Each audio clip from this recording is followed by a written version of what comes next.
I wrote well, just in my spare time early this year, I wrote an essay on well detailing my interpretations of what what confused Matthew would term the filler scenes of 2001.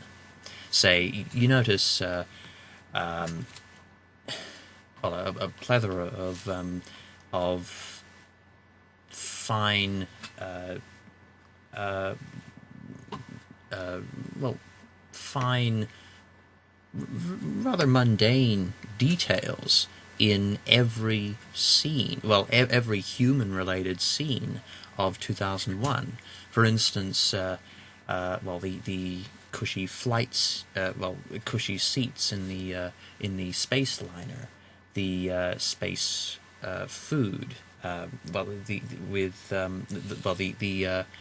user-friendly logos on the space food trays, the well the ballpoint pen floating in zero gravity, the Velcro shoes, and so on.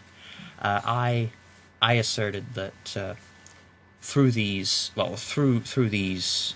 details, born well from Kubrick's tendency to micromanage everything in his films, they essentially worked to, these details. Well, through these details, Kubrick essentially humanized the future. You could then well further that claim by drawing upon Hal. Say Hal, well, as confused Matthew observed, exhibited well fear, fear, suspicion, paranoia, well, homicidal thoughts, which are all very human impulses.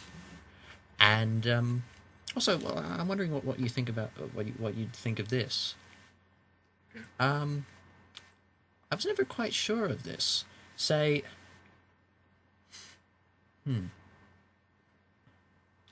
Hal mistakenly reports um, how mistakenly reports the malfunctioning of I believe the AE-35 unit, Yeah. some kind of device necessary for the radio dish.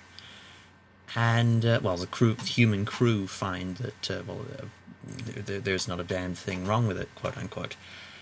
Um,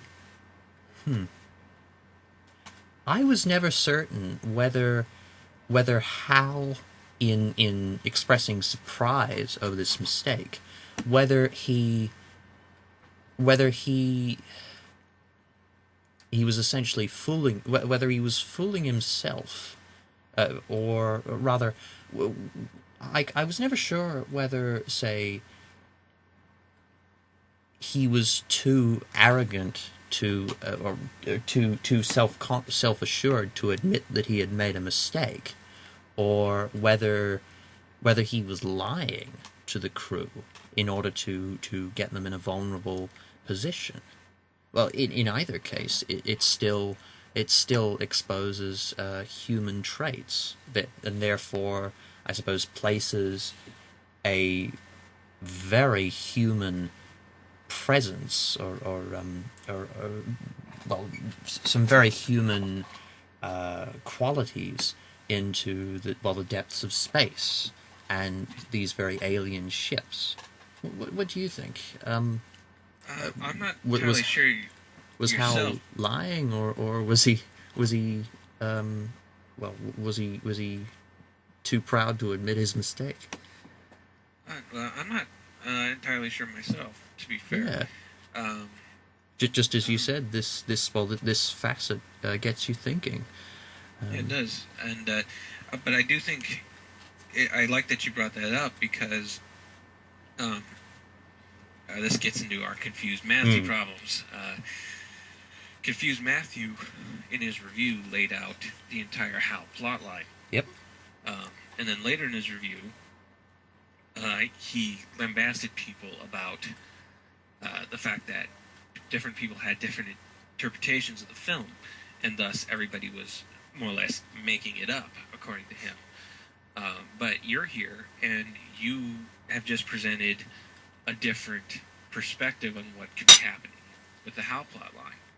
And Does so that have mean? you with the space fetus ending. Yeah, sure, but I mean with the Hal plot line, which is different from what Confused Matthew brought up, which means, I don't know, according to Confused Matthew, you're both making it up. Yeah.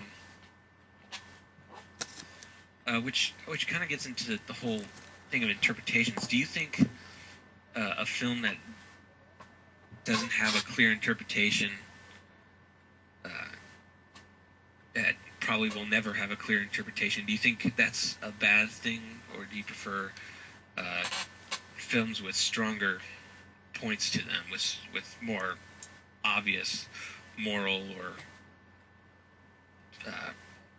artistic points to them? I suppose. Well, I hope you don't mind the answer, but well, I suppose I tend to enjoy. Well, I appreciate subtlety in any movie I see. Say, as Confused Matthew, well, as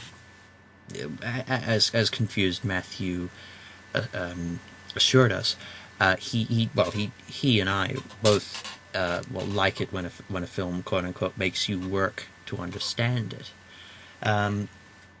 So, well, I suppose vague or elusive interpretations may be the mark of lazy writing, but we would both agree that 2001 is a very cleverly composed film, so that wouldn't be the case for 2001.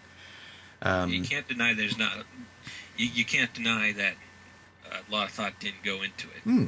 Exactly. It's not just Stanley Kubrick punching the numbers. Yeah. He's got